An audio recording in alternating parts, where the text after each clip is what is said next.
Bonsoir de partout où vous nous suivez. Nous sommes très heureux pour ce nouveau numéro. Ce soir, nous recevons pour vous la Fondation Bolamou avec les structures que la Fondation travaille avec. Nous étions dans une matinée organisée par les différentes structures des personnes vivant avec handicap en RDC. Et sans plus tarder, je vais vous le présenter. Nous avons sur notre plateau Madame Marie-Louise Malou, présidente de la Fondation Bolamou.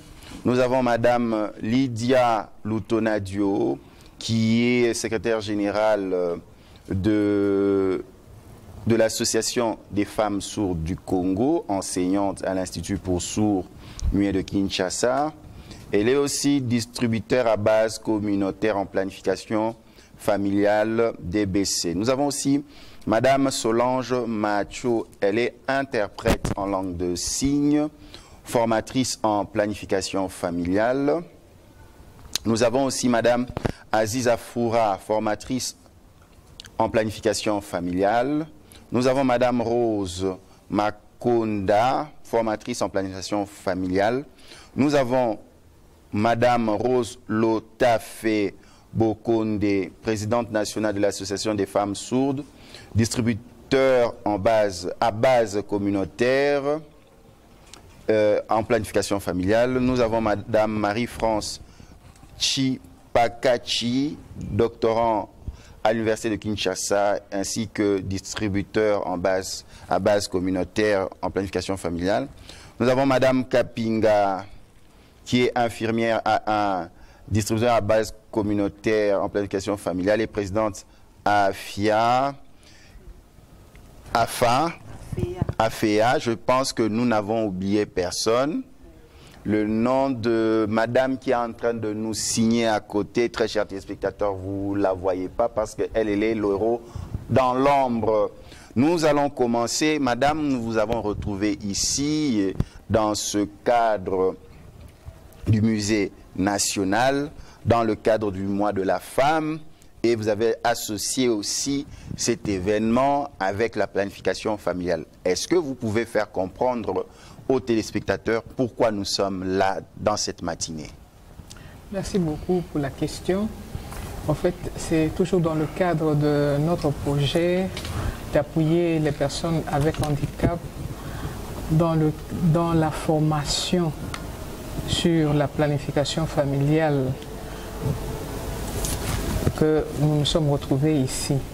Étant donné que c'est le mois de mars, le mois de la femme, nous avons voulu marquer aussi ce mois avec la présence des personnes vivant avec handicap, hommes et femmes, parce que quand nous parlons genre, on parle des deux sexes.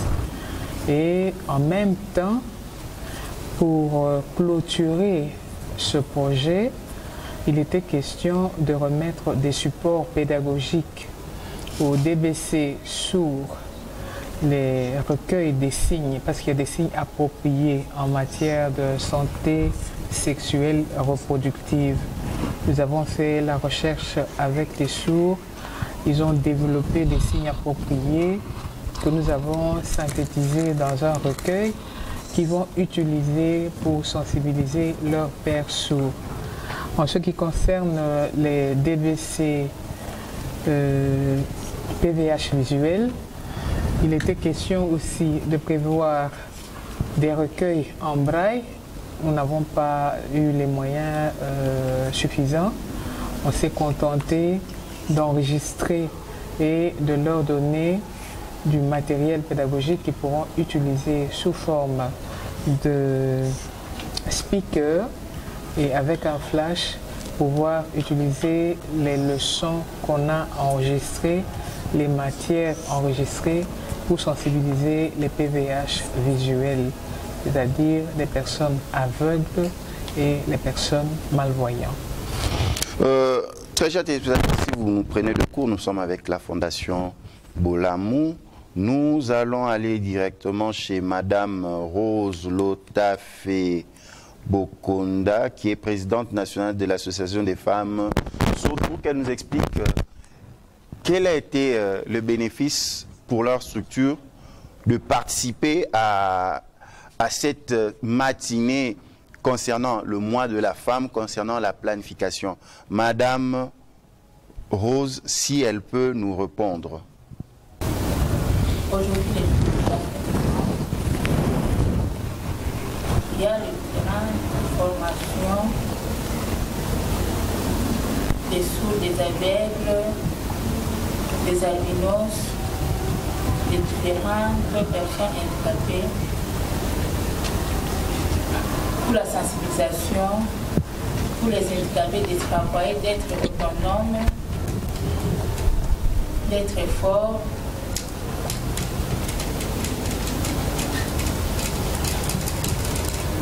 Il faut qu'on nous a dit qu'une personne handicapée doit être fière de soi-même. Nous passons avec Madame, c'est Madame Lydia. Madame Lydia. Madame Lydia, nous avons eu Madame Rose. Qu'est-ce que vous pouvez ajouter par rapport à la participation de la femme, surtout quand on parle de Covid-19? Qu'est-ce que vous avez reçu de cette activité de ce matin ou de cette matinée?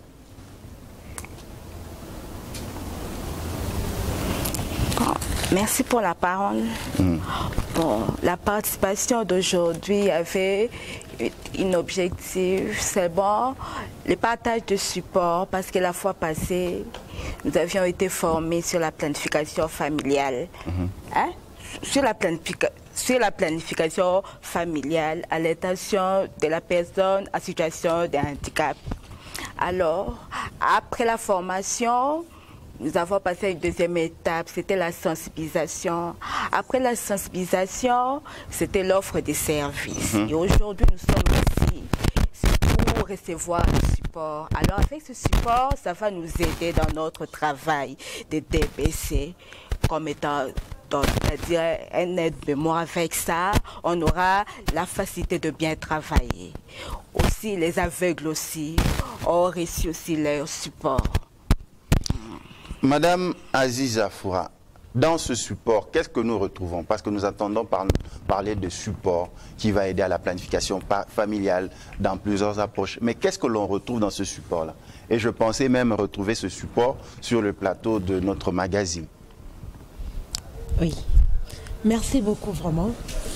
Par rapport au support, on a juste essayé de mettre des signes, parce que dans la planification familiale, on devait créer des signes appropriés pour faire mieux passer le message sur la planification familiale. Et ça nous avait pris le temps, mais aujourd'hui on a fini avec ce travaux-là. Dans le recueil, il y a des signes. On explique comment est-ce que si on veut parler des préservatifs, si on veut parler des sayana, si on veut parler de tout ce qui concerne la planification familiale, des différentes méthodes, quels sont des signes appropriés à utiliser pour mieux faire comprendre aussi aux amis sourds ce qui concerne de méthodes à appliquer dans la planification familiale. C'est ce qui contient dans notre recueil de planification familiale remis aux amis sourds. Et chez nos amis aveugles, quand on parle de planification familiale, ça demande d'abord de bien comprendre d'abord le message pour te permettre aussi à ton tour d'aller aussi mieux sensibiliser la population. Et avec nos amis sourds, par rapport aux moyens, vu que c'était limité, on a cherché à s'en sortir avec le peu de moyens qu'on avait à la main.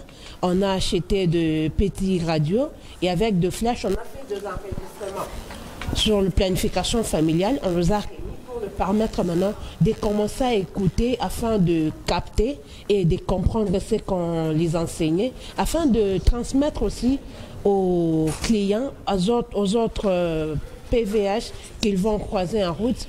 Donc, c'est un peu ça le contenu de nos recueils de petits radios qu'on avait remis à nos amis aveugles et sourds. Madame Marie-Louise Malou, nous allons revenir à vous directement parce que nous avons remarqué, vous parlez, vous avez reçu des recueils, vous avez reçu des supports. Quels sont ces supports-là? Que les téléspectateurs sachent au moins que ce n'est pas dans les vides que vous êtes en train de parler, c'est sur base d'un document. Dans ce support, qu'est-ce que nous retrouvons avec illustration? Dans ce support qui est utilisé, qui devra être utilisé pour la sensibilisation des sourds, nous avons les différents signes appropriés pour la santé de reproduction. Nous prenons par exemple le premier signe ici, c'est collier du cycle. Le collier du cycle, c'est un matériel qui est utilisé pour pouvoir former le couple en matière de planification sexuelle. Alors, c'est quoi le collier du cycle? Quel est le signe pour le représenter? Ils ont dessiné le signe.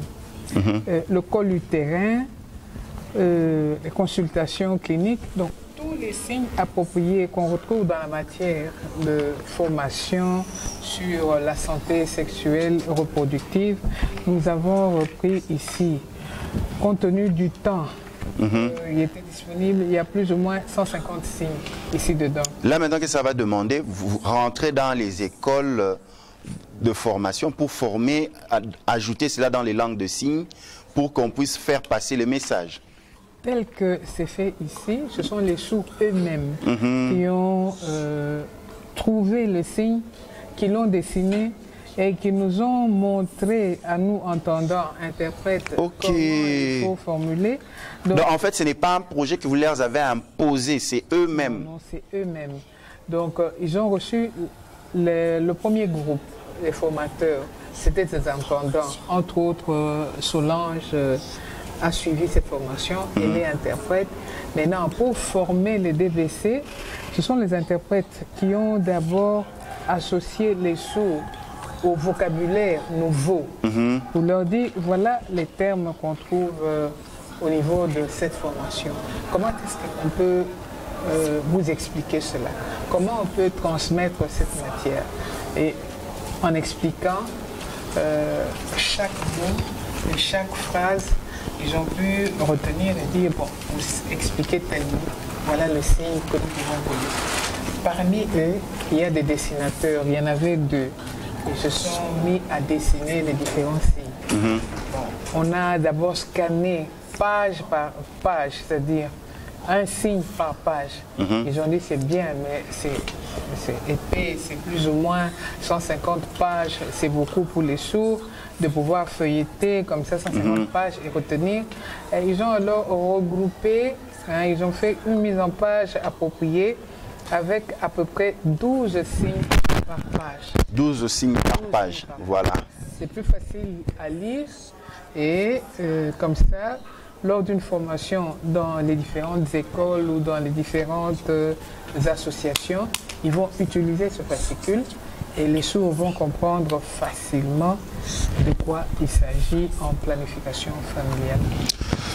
Voilà, là c'était avec les personnes sourdes qui ont reçu leur matériel didactique. Oui. Qui d'autres ont reçu ce matériel didactique, à part les personnes sourdes? Qui d'autres? Les formateurs. Les formateurs? C'est-à-dire ils sont interprètes et entendants. Ok. Ils doivent aussi continuer de relire pour s'approprier vraiment à fond les différents signes.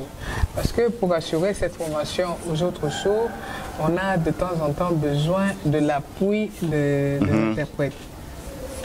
Et si l'interprète n'est pas à la hauteur, il ne pourra pas traduire et la matière ne peut pas passer. Ma question est celle-ci, à quoi sert cette boîte que j'ai reçue? Merci de la question. La boîte, c'est un mini-speaker dont j'ai parlé tout à l'heure. Nous avons condensé la matière appropriée, c'est-à-dire la matière qui a été donnée au cours de la formation de DBC. Nous l'avons enregistrée sur ce flash et chaque DBC a donc la possibilité d'utiliser le flash chez lui. Ok. Et pour revivre la formation, et aussi pour sensibiliser les autres personnes aveugles. Parce que l'aveugle, il a besoin d'entendre plusieurs fois et il peut retenir. À la longue, si les moyens disponibles sont là, on pourra alors traduire le recueil en braille, de sorte qu'ils peuvent à la fois entendre et puis toucher. Lire par le toucher. Lire avec le braille et communiquer aussi aux autres de la même manière. Voilà, très chers téléspectateurs, la parole va tourner. Nous allons chez Madame Kapinga. Madame Kapinga est présidente de AFA. AFA veut dire quoi, Madame Kapinga? Merci, monsieur le journaliste, pour la parole. AFEA qui veut dire tout juste, tout simplement, assistance aux femmes et enfants vivant avec handicap. Voilà. Qu'est-ce que vous avez bénéficié de la rencontre d'aujourd'hui? Oui, on a bénéficié beaucoup. Beaucoup par rapport à cette journée, parce que la Fondation Bolamo, vous savez, Bolamo en lingala, c'est le bien. Et la Fondation Bolamo a une pensée vraiment que nous encourageons et nous appelons beaucoup de partenaires à venir vraiment l'assister. Parce qu'elle n'a pas pensé aux femmes valides, elle n'a pas pensé aux femmes, en fait, je peux dire soi-disant valides, elle est descendue jusqu'à voir les femmes handicapées. C'est parce que la vie dans les femmes handicapées, il y a aussi des talents. Il y a des, excusez, il y a des capacités, il y a des potentialités que la Fondation a découvert et elle veut exploiter au bénéfice de la société. Alors nous avons bénéficié de la formation. Vous savez, vous allez accepter avec moi que les femmes vivant avec handicap sont victimes de beaucoup de choses. Marginalisation, stigmatisation, des viols. Dans les viols, les femmes accouchent vraiment sans planning familial. Et avec la Fondation, nous expliquons aux femmes comment, même si cela arrive, comment est-ce qu'elles peuvent se préserver pour ne pas mettre au monde, ou soit avoir des enfants indésirés. Alors, nous avons bénéficié de cette formation. Nous avons des supports pour nous, les moteurs. On en a déjà vu, on en a déjà eu. Aujourd'hui, on a donné aux malvoyants et puis aux aveugles. Et comment? Parce que chacun a sa façon de s'exprimer. Les aveugles ont leur façon de parler et de sensibiliser les autres. Nous, les personnes moteurs, nous sensibilisons aussi les nôtres avec ce que nous avons eu comme support et puis formation. Quel est le support que vous avez reçu? Nous avons le support, je peux vous donner un, j'en ai ici. Oui. Nous avons des recueils de formation, nous avons des check-its, beaucoup de choses. On nous a donné beaucoup de supports. Et on exploite à la maison, on descend sur le terrain à la base.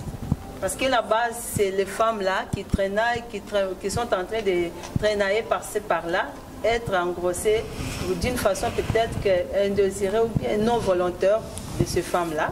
Alors, avec la Fondation, nous descendons, nous leur expliquons même au cas de viol, en cas de viol, comment se protéger pour ne pas avoir des enfants indésirés. Madame Kapinga, avant que la parole puisse tourner, est-ce que c'est facile? Est-ce que la femme vivant avec handicap est écoutée?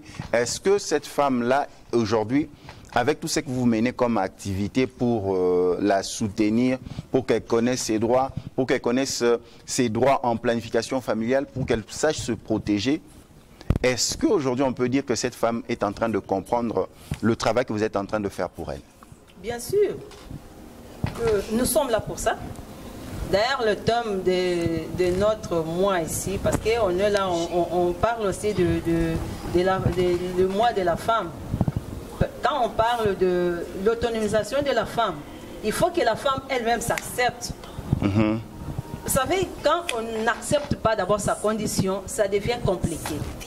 Nous sommes là pour sensibiliser aux femmes de s'accepter, d'accepter leurs conditions, leur état, et de se faire voir, parce qu'on a parlé des femmes leaders, ce n'est même pas le moment, mais je pas seulement à dire que non, avec la Fondation, c'est facile, parce que nous atteignons, nous cherchons, en fait, que ces femmes-là puissent atteindre leur objectif.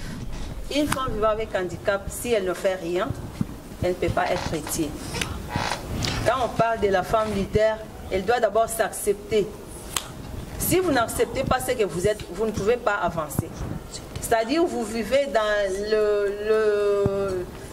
le complexe. Or, le complexe, c'est un fléau, c'est un handicap majeur dans la vie de toute personne, valide ou invalide. Voilà, nous allons passer. Il y a deux femmes qui n'ont pas encore parlé sur ce plateau. Nous allons chez Madame Marie-France. Là, c'est vraiment pour prendre des cas concrets spécifiques. Vous êtes femme albinos. Ce qui est vraiment génial, vous êtes doctorante à l'UNIKIN. Donc, vous avez totalisé déjà 7 ans. C'est ça, madame? Non, pas 7 ans. C'est-à-dire je fais le master. Mieux encore. Ouais. Voilà, madame. Vous, en tant que femme albinos, est-ce que ça vous a été facile dans votre cursus d'étudiante, de femme étudiante? D'accord, merci pour la parole m'accordée.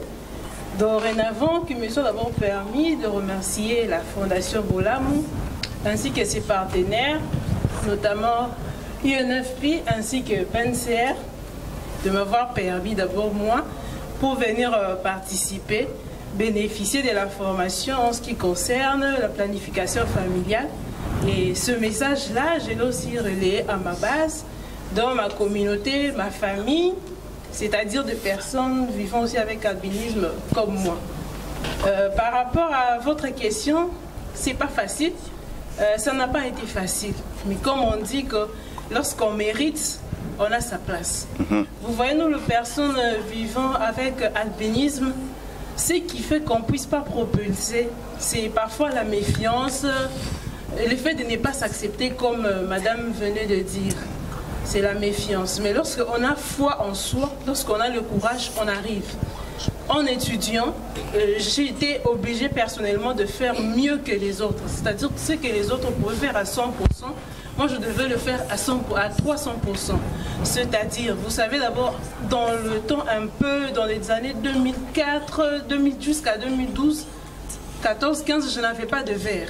Alors comme je n'avais pas de verre, j'étais obligée de commencer à demander à l'ami qu'est-ce qu'on a écrit au tableau. À chaque fois, c'était comme un dérangement. Et parfois, je demande au professeur, s'il vous plaît, professeur, lorsque vous expliquez, je préfère que vous dictez. Et je profitais comme ça. Et j'ai commencé cet exercice depuis 4e primaire et je maîtrise vraiment la dictée. Parce que plus, par rapport à la souffrance, j'étais obligée de faire donc le 3 fois. Donc vous voyez, les autres peuvent écrire, voir. Et moi, je devais en même temps écrire avec des fautes d'orthographe. Et puis à la récréation, prendre les cahiers de l'ami, commencer à recopier. Et arriver à la maison, tu manges un peu, tu commences à revoir. Parce que tu n'as pas eu le temps à la récréation de revoir la matière. C'est comme ça que nous nous sommes battus. Première année, je n'ai fait que mes premières sessions, j'ai mes 3 distinctions. C'est ainsi qu'on a pu me retenir à l'université comme assistante. Mais ce n'était pas facile qu'on me retienne parce qu'on disait, non, c'est ce qu'elle va voir et tout. Alors je disais à mon professeur, c'est lui qui m'encadre, que mon anomalie peut être externe, oui bien sûr. Parfois vous parlez de la vision.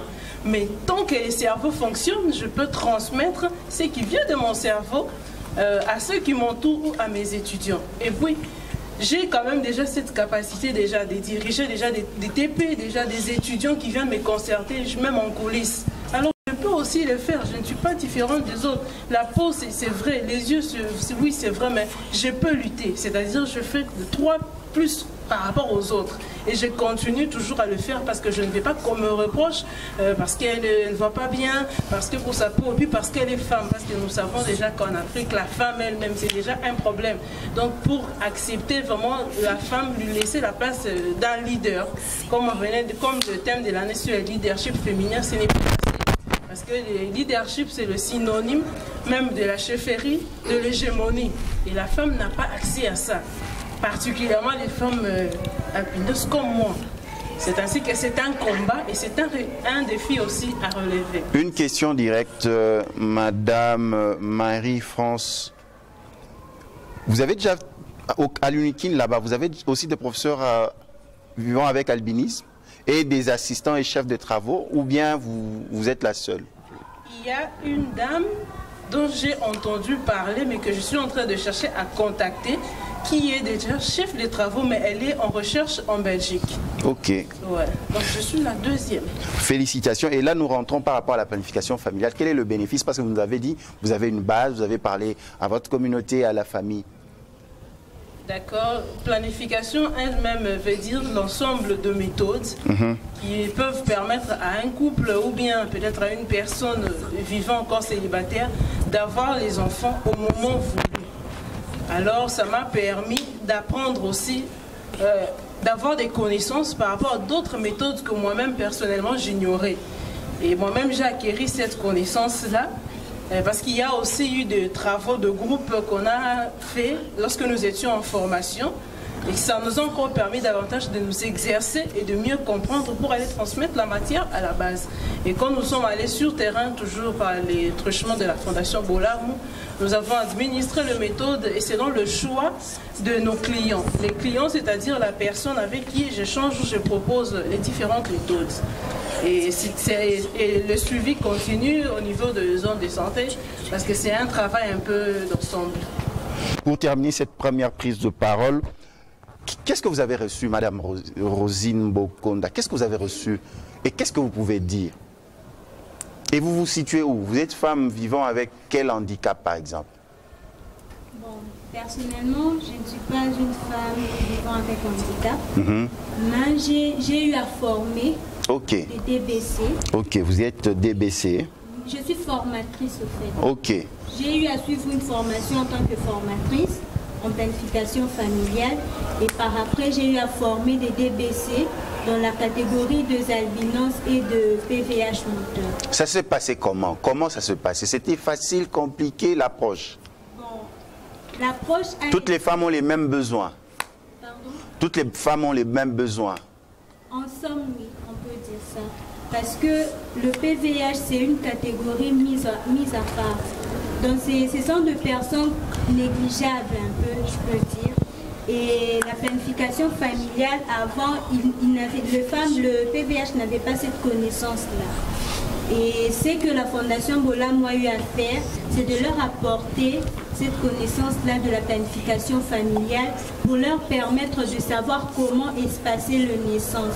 Parce que peu d'entre eux se disent que non, nous sommes des PVH, on a passé de valeurs, on n'a pas assez d'activités, on n'est pas utile à la société et ils prennent pour le sexe comme une activité quotidienne. Et cela fait qu'ils puissent avoir de naissances indésirables et par moments ils n'arrivent pas à mieux nourrir ou scolariser leurs enfants. Et c'est pourquoi la Fondation Bolamou, avec l'appui de l'UNFPA, ils ont eu à sensibiliser et former nous, le formateur, pour qu'on descende pour former les PVH et que le PVH DBC en retour iront dans leur communauté sensibiliser pour essayer un peu de conscientiser cette population-là. Voilà, nous allons passer, avant d'entrer en Lingala, bon, avant d'arriver en Lingala, on va continuer. Madame Marie-Louise Malou, c'est un grand travail. C'est pas facile parce que je vois les matériels didactiques, il faut un financement. Comment s'est fait l'approche auprès de vos partenaires comme l'UNFPA? Comment ils ont été sensibles pour vous accompagner? Bon, je prends encore cette opportunité pour remercier de nouveau l'UNFPA qui a pris à cœur ce projet. Bon, évidemment, ça a pris le temps que ça prend pour étudier le dossier et voir le bien fondé de la chose. Tel que les autres dames l'ont dit, les personnes vivant avec handicap sont négligées, sont marginalisées, ne bénéficient pas de ces formations-là. Alors l'UNFPA a trouvé vraiment que ce projet valait la peine d'être soutenu parce que cette catégorie compte. Elle compte, elle fait partie de la population. Et l'UNFPA parle de population et dans cette population, il y a un pourcentage de plus ou moins 15%, ce qui n'est pas à négliger, qui sont personnes avec handicap. Ils nous ont soutenus. Nous disons merci. Les besoins sont encore énormes, ils le savent, nous l'avons exprimé. À côté de l'UNFPA, je le répète encore, il y a ABF qui nous a accompagnés pas à pas.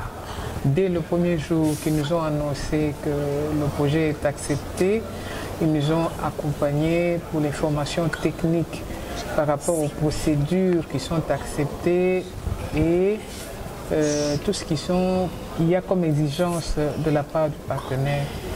Le programme national de santé de la reproduction a pris aussi à cœur ce travail.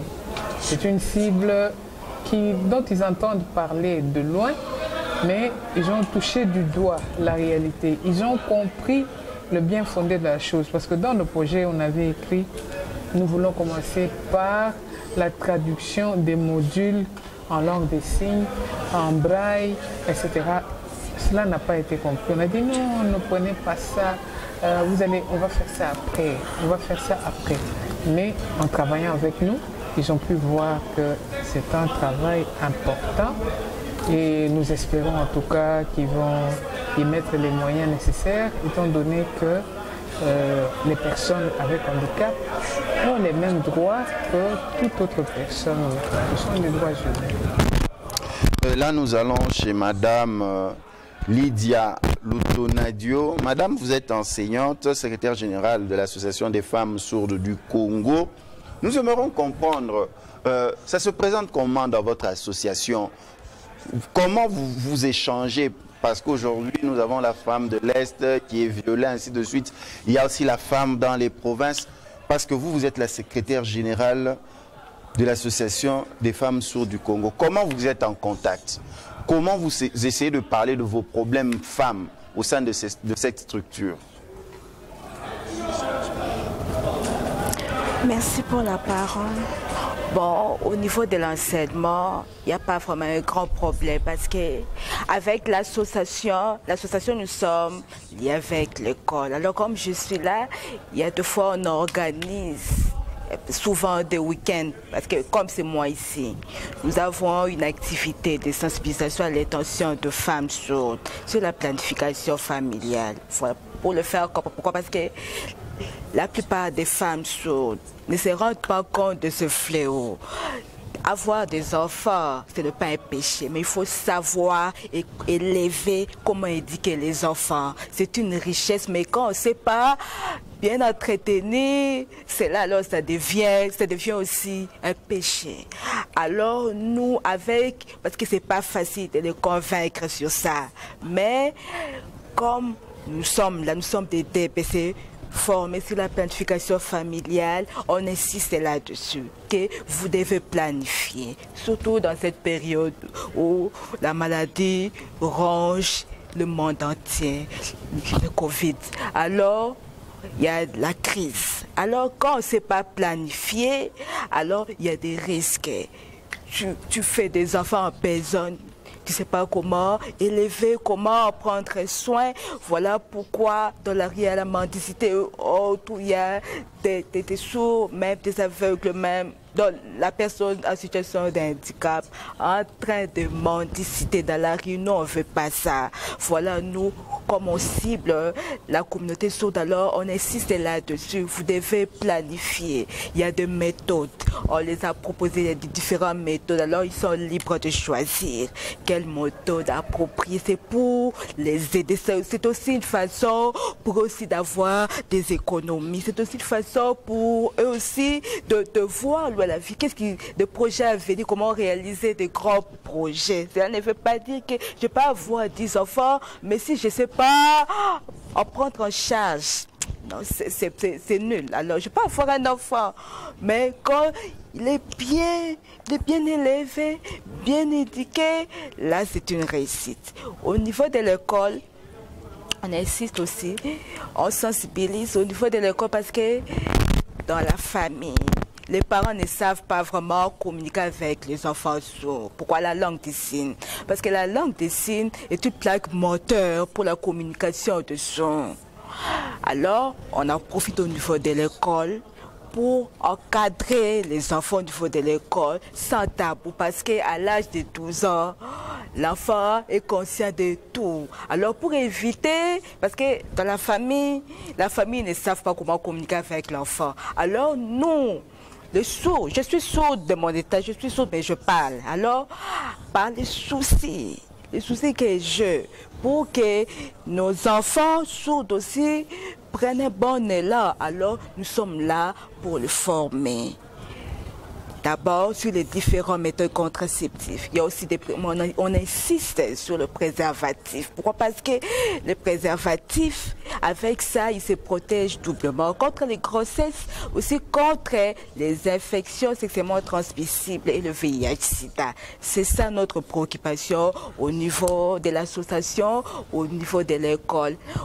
Dans les provinces, nous sommes en cours parce que jusqu'ici, on ne sait pas encore comment atteindre les provinces. Mais comme nous avons des partenaires qui nous ont accompagnés dans ces projets, comme l'a dit maman tout à l'heure, UNFPA, ABEF, PNSR, Plan national de santé reproductive. Avec eux, ils peuvent encore continuer avec nous pour qu'on puisse atteindre les provinces à l'intention de personnes en situation de handicap.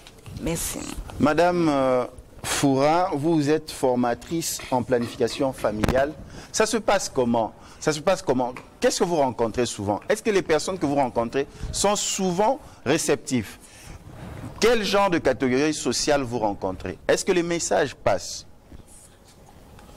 En soit d'abord pour parler de planification familiale, au sein de notre société d'abord en général, ce n'est pas facile. Mais moi, en tant que formatrice, en tant que DBC, mon plus grand objectif, c'est de les amener à accepter cela. Donc je dois chercher toutes les stratégies meilleures, avoir de langage convaincant pour le faire comprendre que non, voilà, sans planification familiale, il y a un danger. Mais avec planification familiale, tu vis en sécurité.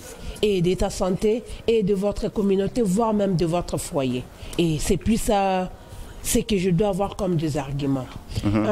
Tout au cours de la formation, ce n'était pas facile pour nous de former. Pourquoi? On était bité dans beaucoup de problèmes. Surtout chez le PVH, on a un plus grand souci qui est d'abord l'autonomisation. La plupart des PVH ne sont pas autonomes.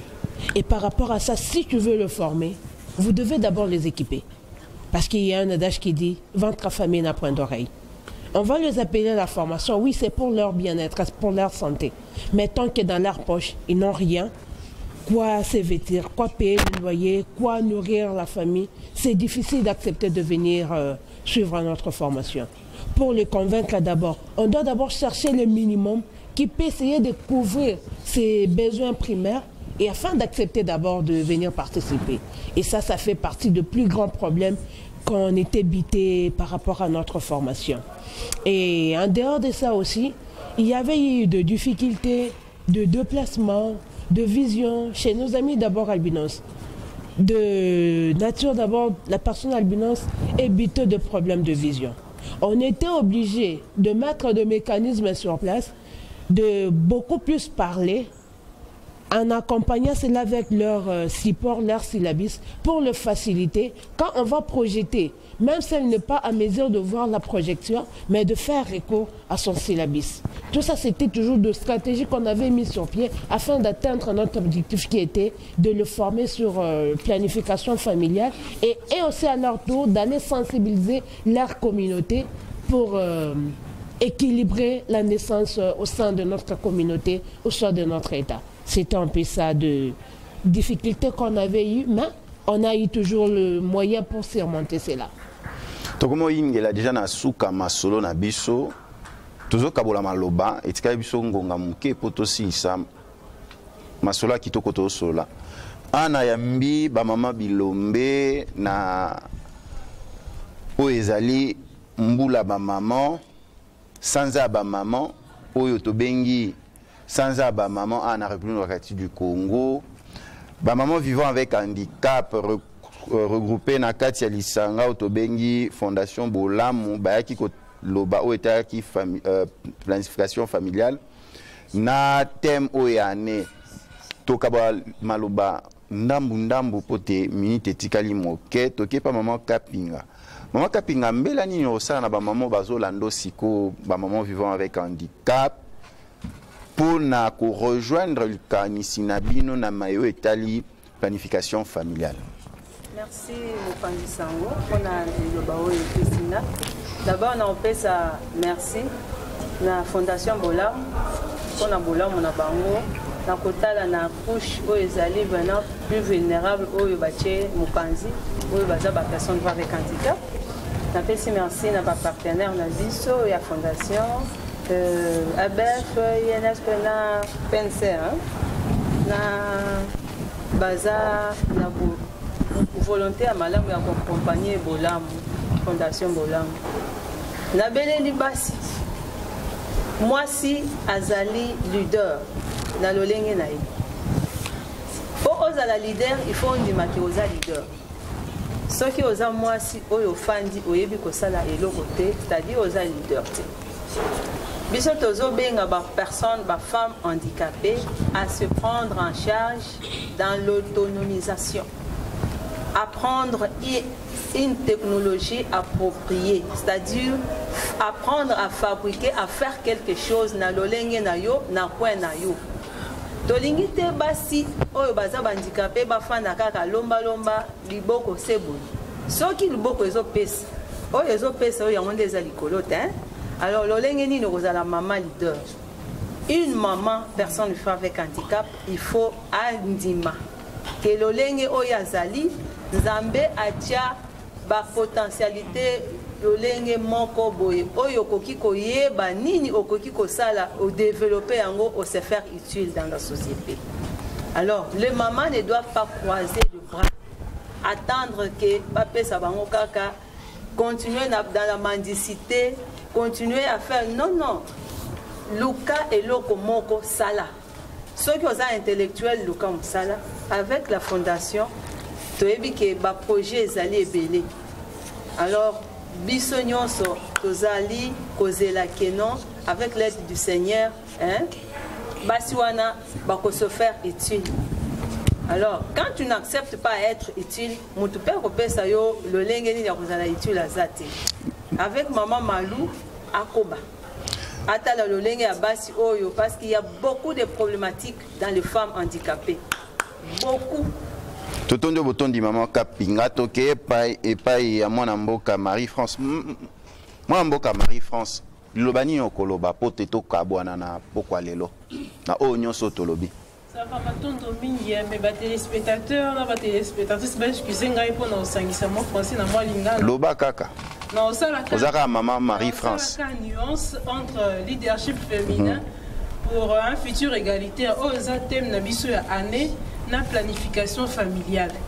Nuance que je veux faire est que le leadership, pour devenir leadership, c'est le fait d'avoir l'autorité, d'exercer de l'autorité ou guider des personnes que vous représentez. C'est ça le leadership. Siko, c'est-à-dire qu'au Kamba, dans ce sens-là. Siko pendant au Kamba, ça demande la disponibilité. Ça demande les efforts et les sacrifices.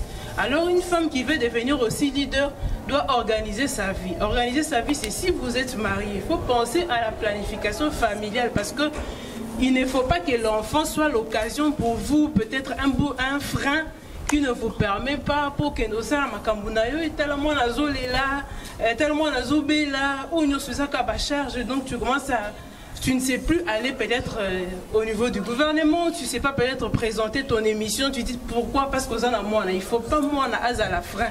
Il y a développement, bien épanouissement, il y a mamate. Il y a un monde, il faut tout ça aller là, planification familiale. Voilà la nuance que je fais. C'est un peu ça le message que je veux dire. Et puis dans l'ère de la Covid-19 ici, bah, maman, il faut tout ça la peine.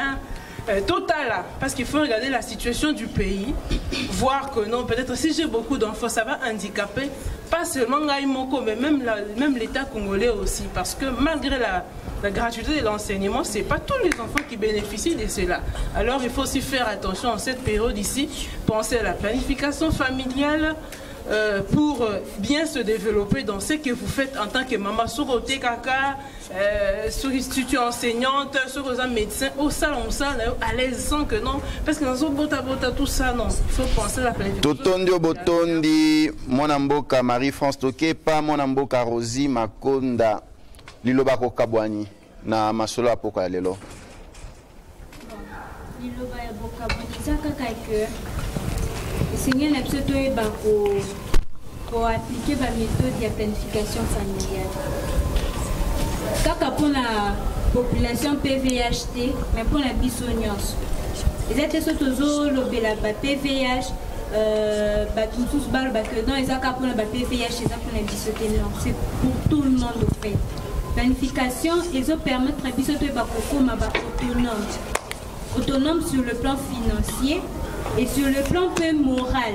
Pour s'occuper baboti bazolandi sabana moral na bango et comme bien té. Moboti olé comme à raisonner à ça la moi projet moi bon comment est-ce qu'on raisonner et bien là bana boti a coller sa bango ndenge nini a kotang sa bango ndenge nini. Donc il y a motu ya na ko lo bezaka kakeno et sengeli to ba prendre en considération planification familiale dans tout le point.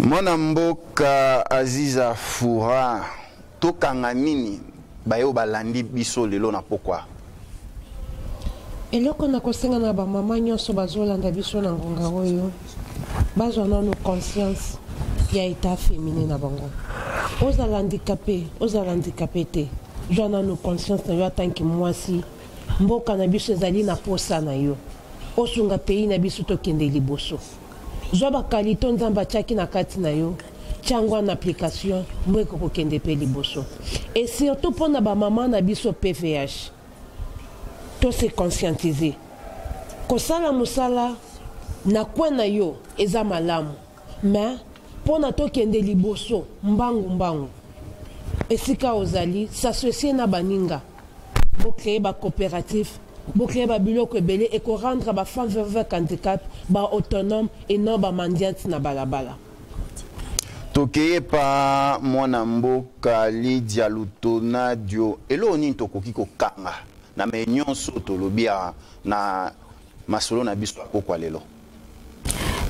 On vient de parler sur l'autonomisation de la femme en situation de handicap, aussi sur la planification familiale, ce qu'il faut faire, donc c'est que nous les responsables, nous devons faire, c'est-à-dire de sensibiliser aussi les risques, les avantages, aussi les désavantages. Il faut savoir planifier. Aussi, nous devons aussi interpeller notre communauté à savoir, c'est-à-dire à devenir autonome, c'est créer des emplois.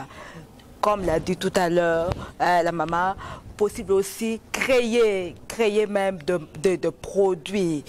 Avec ça, tu fais la vente, tu peux avoir quelque chose pour subvenir à tes besoins. C'est ça, au lieu de s'exposer dans la rue. Parce que quand on s'expose dans la rue, c'est-à-dire, il y a aussi la facilité aussi d'attraper la maladie. Alors, quand on se bat pour obtenir quelque chose, dans le bon chemin aussi, Dieu va bénir. C'est ça ce qu'on essaye de faire aussi.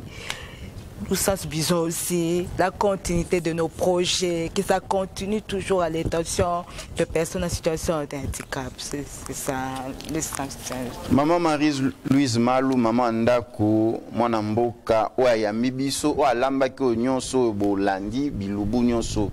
Ya makasi nini pe moto ya nini tokanga. Po teto sukisa masona biso apokwa lelo. Merci mingi pona motuna. Nakanisi ya motuya. Ndenge bandeko balobeli ngana kubeta sete na oyo etali éducation po moto asala planification abota na bwanya terme clé eza wana ezali éducation bongo balobaka na mokili toyoka yango éduquer une femme c'est éduquer toute une nation, c'est la femme qui dirige le monde manso mana ezali ya solo na matali mboka na biso soki totali na leadership ya mama ezali na bandakisa ebele tokoki kopesa na matali éducation soki mama azali na leadership ya malonga te bana bakotambola malamu te soki mama amipesi te na autonomisation ya libota na ye eloko moko ekosalema te tozana bandakisa ebele bamama oyo babimaka na ndako banda tongo ake kolukaluka po bana batanga bakola na bwanya bazala malamu sikoyo ya moto ya ezali nini awa malamu mwasi ya mitala lokola leader penza Nao etali planification familiale. Soki tolobi mwasi en général, mingi totala mama handicapée. Amitala ke azali penza moto na bomoto boye. Ami pesa lokumu, biso banso pe to pesa ye lokumu. Na mematali kokolisa makoki maye, kokolisa éducation naye, kokolisa bomoto boye mobimba. Po soki tolobi autonomie, ezali kaka économique te, ezali na ba aspect ebele. Bongo na manso mana terme clé ezali kaka éducation. Tokozongela kaka éducation. Totondi bino botondi mwana mboka maman Marie-Louise Malou naba mama bilombe onyonso bazalaki na biso na pokwa ya lelo. De partout vous nous avez suivis, vous étiez dans votre magazine Genre et Volontariat. Nous avons reçu pour vous la fondation Bolamu accompagnée de madame Marie-Louise Malou. Nous avons parlé du leadership féminin tenant compte du thème du mois de la femme ainsi que de la planification familiale. Un grand merci pour nous avoir permis d'être avec vous ce soir. Merci très chers téléspectateurs. Restez branchés à nos programmes. Que Dieu vous bénisse. Ciao.